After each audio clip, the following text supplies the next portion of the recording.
can still remember my first day on the force. Salem PD was in this tiny building on the edge of town. It was old, crowded, and completely insufficient to handle the day-to-day operations. Protecting Salem was getting harder and harder. But finally, the city decided to convert the old armory into our new headquarters. And when we finally moved in, I couldn't believe how big and modern the place was. Not bad for one of the first buildings in Salem. Plus, it just felt right. It used to be the city's first line of defense in a wild frontier, and now it had resumed its post once again, only this time in a modern world. The first week was a little chaotic as we settled in. One officer reported that someone had removed his gun from his locker. It took him 20 minutes to track it down, and when he did, he found it leaning against the wall in one of the unoccupied offices. Also, the late-night station operator reported a strange phone malfunction. Occasionally, when someone would call in to report a shooting, the recording would just stop. The call would cut out, and the voice of the panicked caller would just loop over and over again until the phone was unplugged. Soon it was pretty clear that these strange occurrences weren't just honest mistakes or faulty phone lines. One evening, the medical examiner came running down the hall in tears. She noticed that her scalpels and other tools had gone missing. She went to get more from the cabinet, but stopped cold at what she saw in the reflection. A ghostly silhouette of a Civil War soldier was standing over one of the corpses. She spun around. It was gone. She barely noticed how cold the room had gotten before running off. Of course, the guys didn't believe her. Hell, I didn't either, until I saw it with my own eyes. I was working late and got up to get more coffee. As I rounded the corner, I saw it in the reflection of the trophy case. It was staring right at me. He lifted an old, ghostly rifle and pulled the trigger. The trophy case fractured into a spider web of cracked glass, and I took off running. The captain didn't believe me and docked my next paycheck to replace the glass. I didn't care if people thought I was crazy. I know what I saw. People sometimes ask me if anyone else has seen it since, or if the specter still roams the halls. I always tell them the same thing. I wouldn't know. I transferred to Boston.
Destruction.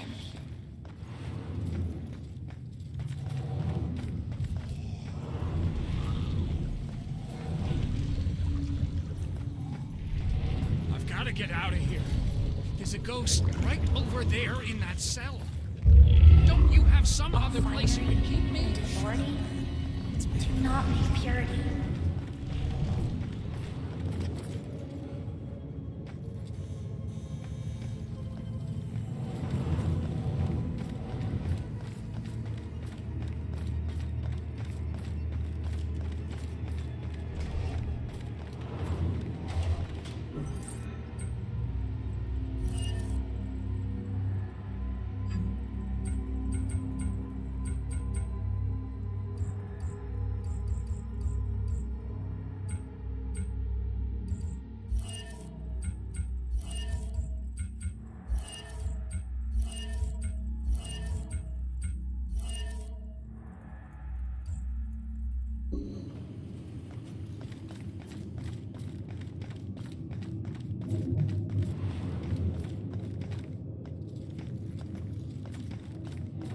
Can't tell you anything, son. I'm not in homicide. I've only been in the department for 6 months. I just...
I've seen them by the side of the road.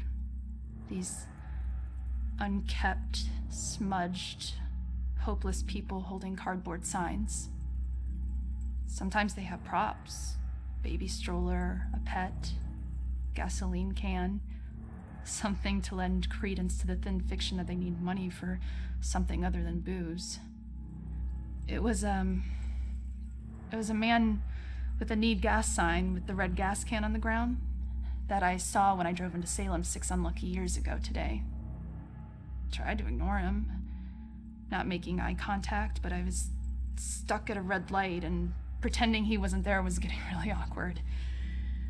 So I reached into my pocket and pulled out $2, rolling down my window just a crack. Here you go, buddy. I pushed the money through the opening of the window. That was when, for the first time, I really looked at his face, or what was left of his face. It was a single eyeball just looking back at me, bulging out of a charred skull. I was absolutely frozen in terror until the blackened shape of uncovered finger bones reached out to take the money. And that's when I let it fall to the ground and slammed on the accelerator.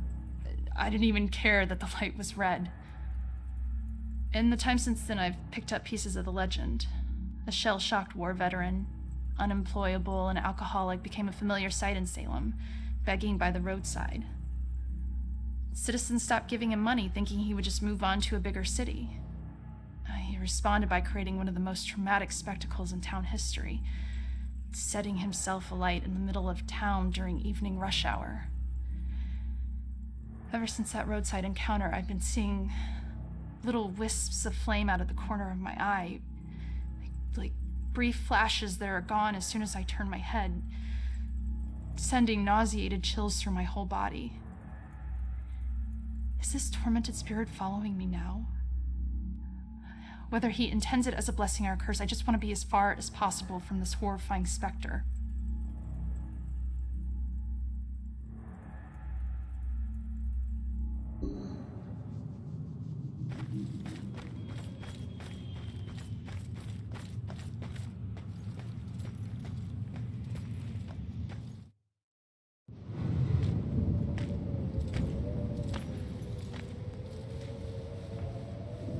Mental hospitals.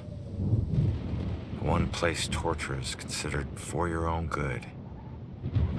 If their experiments ever succeed in restoring a person's sanity, they better hope it was at the expense of the person's memory.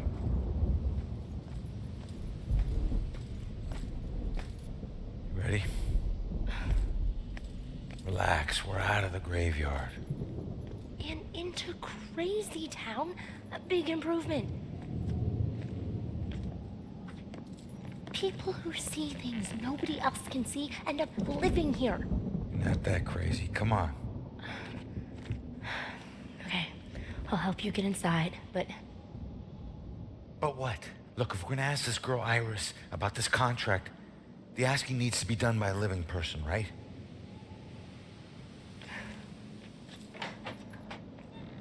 Just remember who opens the door for you, tough guy. Yeah.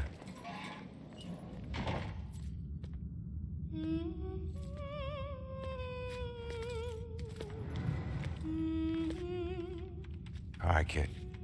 You're up. Now just find a way to get Iris's room number. Hi. I need your help. I'm looking for a friend. Visiting hours are over. Right. But she was with the cops. Then go talk to the cops. See, I did, and they said that she was a danger to herself, and... I can't help you. All right. Just need to stall her, okay? We have to figure out what her weaknesses are. Maybe these things on her desk will help us.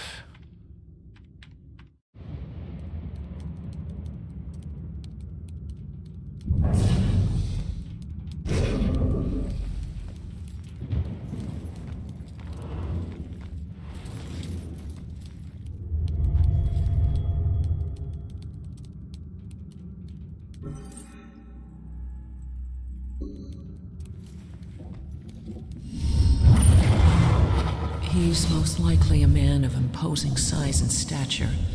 Someone who's accustomed to violence. Heinous acts in his past define him to the point where he no longer knows who he truly is.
You're all I have left. Just like this girl's friend is all she has left. Sorry. I know how hard it can be when someone depends on you. What's your friend's name? Iris. Iris Campbell. Yes. It looks like your friend Iris is here. Everything's gonna be okay. Thanks. I feel better. Hold tight, kid. I got this. Just need to get my eyes on her computer screen.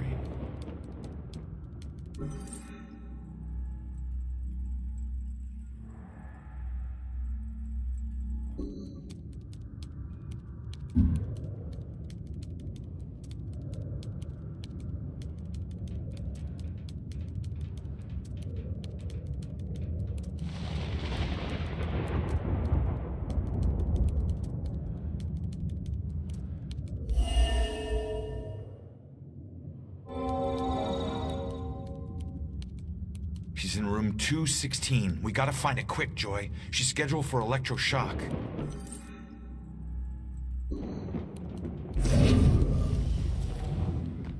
All right, kid. Coast is clear.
A bed.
Iris is due for shock therapy in 15 minutes.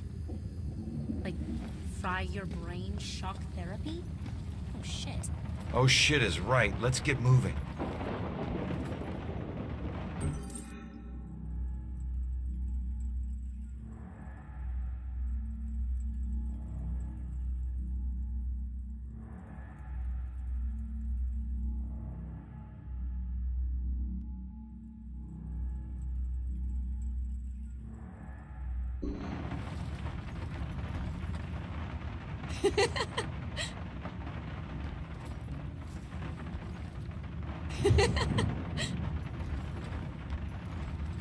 Another camera, get on it.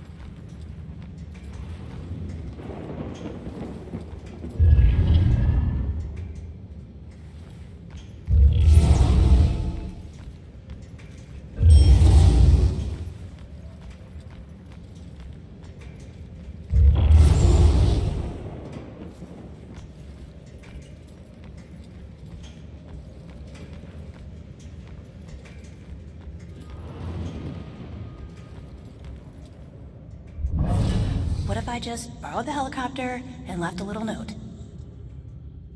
The bugs crawling up the wall. You can't get anyone to spray them.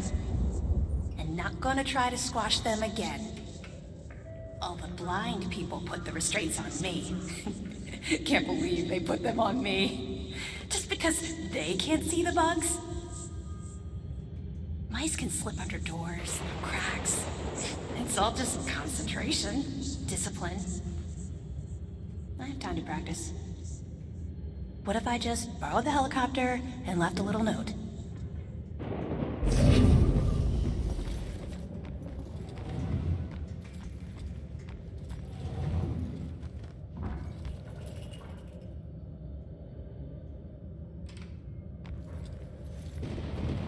See that camera? I'm not as invisible as you. Help me out. Is this TV going on the fritz again? A cop got killed tonight? Is this TV going on the fritz again?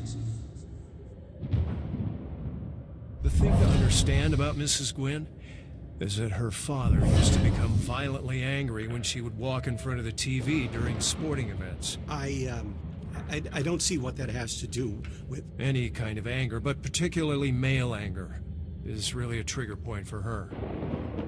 So I realize that dealing with patients can be a frustrating business, especially when they are on medication, and they're less responsive. But you have to be careful. But she gets all, I don't know, crazy. Yeah, look around you. I'm just doing my job. Why so mad? I'm just doing my job. Is this guy gonna get it, even if I explain? I hate to be this guy's dog. Is this guy gonna get it, even if I explain? A cop got killed tonight?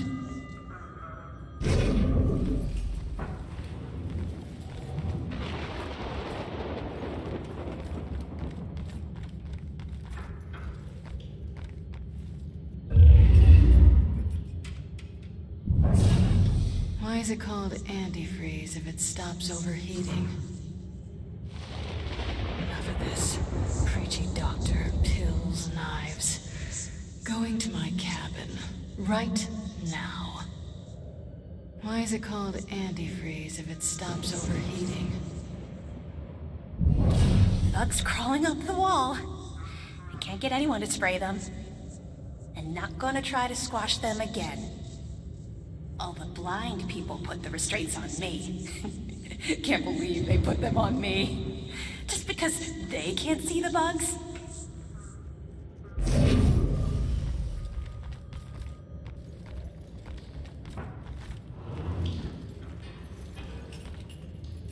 Go away.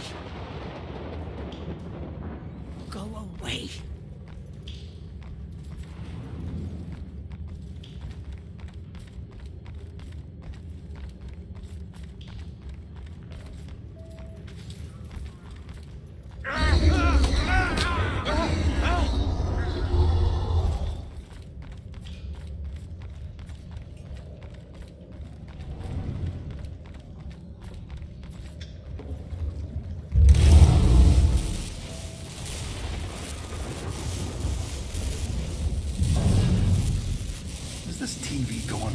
fritz again.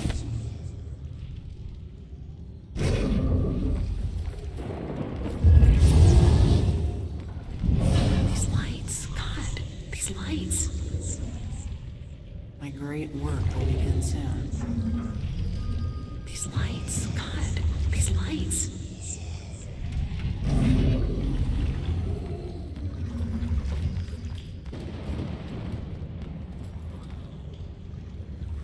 You're up again, kid. I need to possess you to get past this crap. Nope. I hate that. Or you can just go on. Totally alone in here.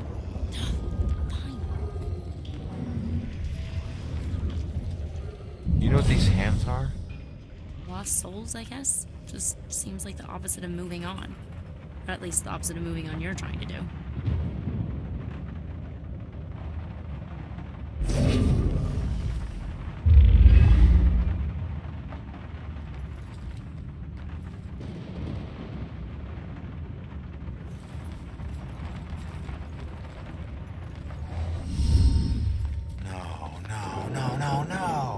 What do we do?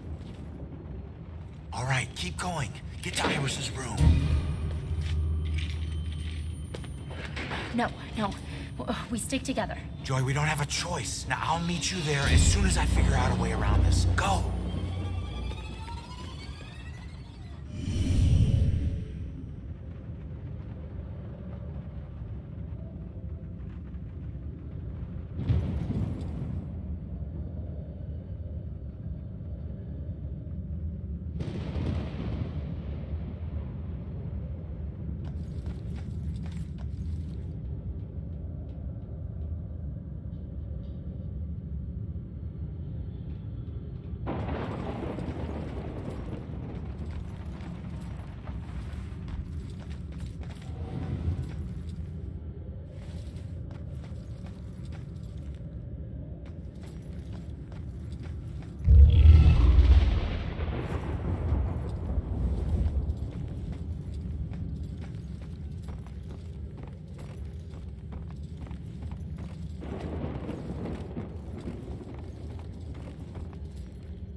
those parts.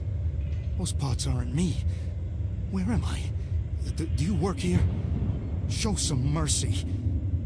I wish I could help. I'm sorry. Tastes like chicken. Tastes like chicken.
Roman, did you forget about me?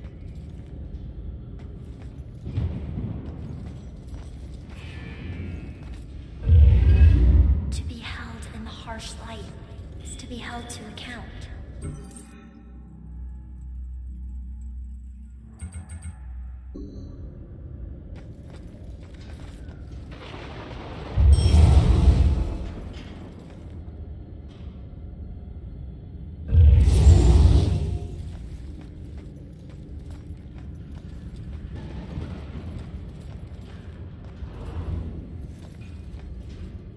Found her.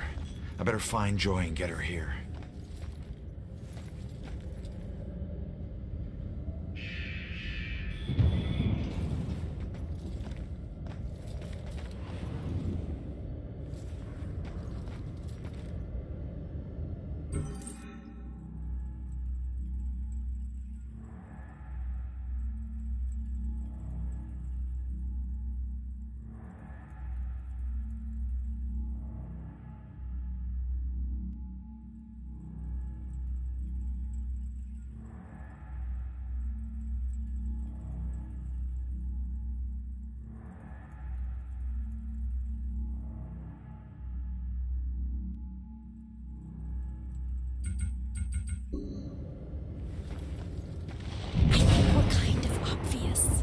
Nobody knows. I mean, we're just talking here, right? There's more to it than that. You think we're invisible, but people can see things. Only if they're looking in your apartment window while we're, you know. Shh, keep your voice down. You're gonna make me blush. I don't think I can wait till we get off work. Oof, she looks even hotter in scrubs. I don't think I can wait till we get off work.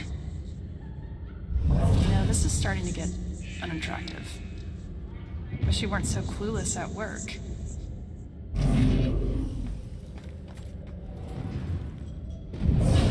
Why is it called antifreeze if it stops overheating?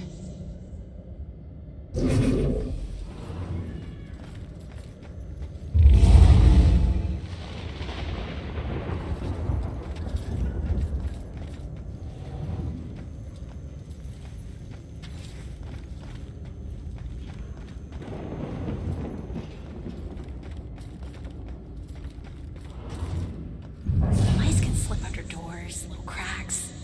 It's all just concentration, discipline. I have time to practice.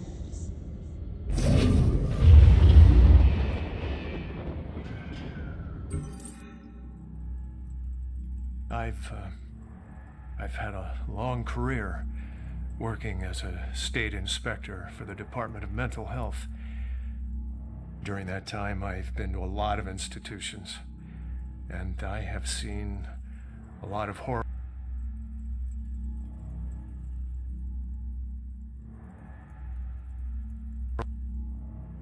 things.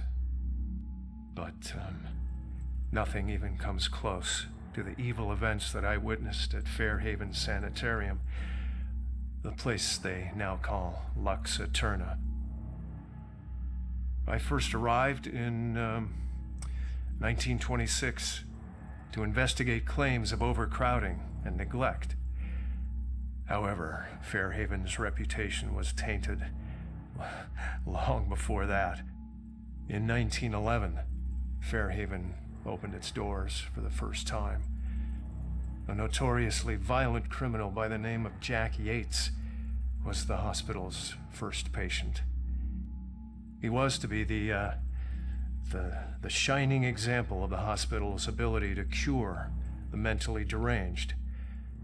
However, when the superintendent's family was visiting one day, Yates broke free from his restraints, and he killed the man's wife. Since then, no one knows what happened to Yates or the superintendent. Well, that is, until now. Superintendent Wallace Halstead greeted me at the door. He seemed as empty and unkempt as the patients he lorded over. And as I conducted my evaluation, I couldn't help but notice how nervous he got when I passed by a small broom closet. And naturally, I felt it necessary to find out why. When I opened the door, I was hit by the overpowering smell of human excrement. As the light flickered on overhead, I was horrified at what I saw. A withering man lay shackled to the floor in a pile of his own filth. Years of sunless existence had turned his skin, hair, and eyes milky white. He'd been chained there for so long that his skin had grown over the shackles. It took me a moment to realize that the husk of a man was Jack Yates. The police arrived and Dr. Halstead was carted off. Doctors moved Yates from the small room for the first time in 15 years. The floor beneath him was permanently stained with the shape of his silhouette. They tried to remove the shackles from under his skin, but the shock of it all was too much for him. He died the next day. I watched as they walled up his tiny prison, trying to pretend that it never happened. I honestly hope he's in a better place, although the staff still claims to hear his agonizing wails coming from inside the walls.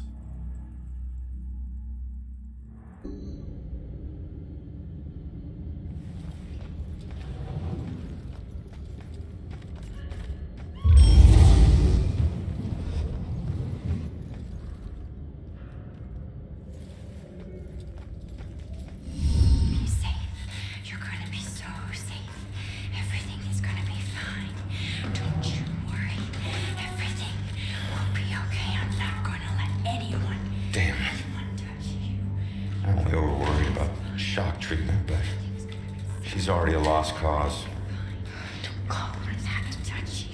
Alright, fine. You go see what our comatose witness has to offer.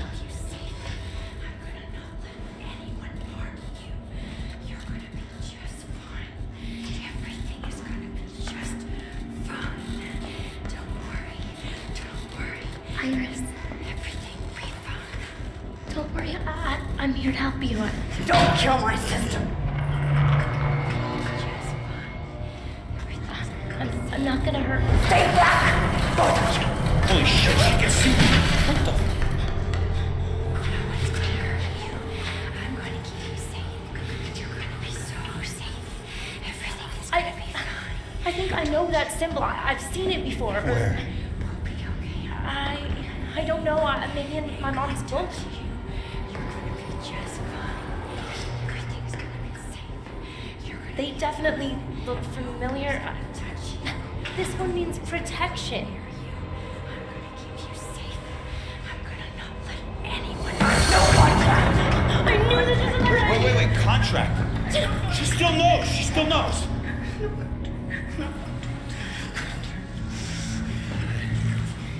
Sorry, kid.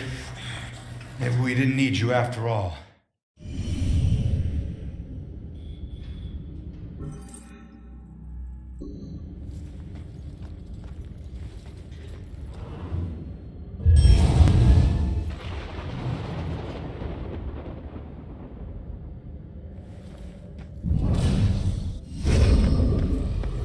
What the hell? She booted me out somehow. Alright. Let's see if anything here can tell me what the hell is going on with this girl.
What are these things for? Like art therapy or something?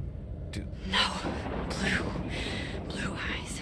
Cold as death. Who had blue eyes? And death? What does that mean? Blue eyes. Wolf eyes. Blue stare.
run. Just run. Just run. Go. Leave her alone.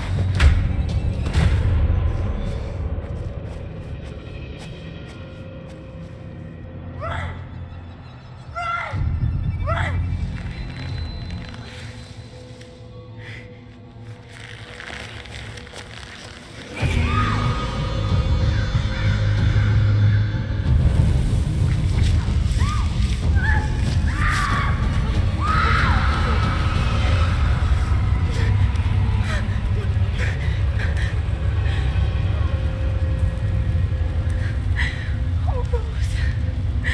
I'm so sorry.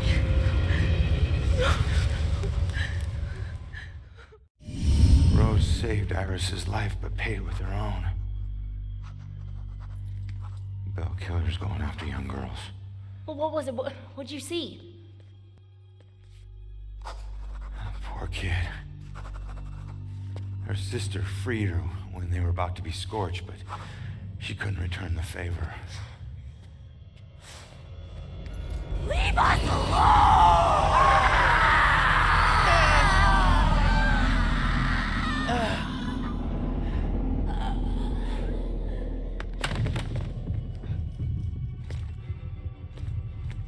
Iris, are you okay?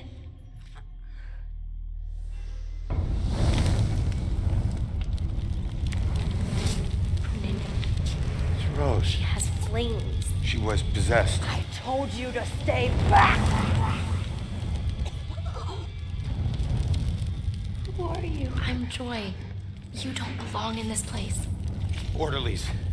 Crap, I'm so dead! All right, Iris could be the answer to everything. Help her, help her. Come on, she's coming with us. No!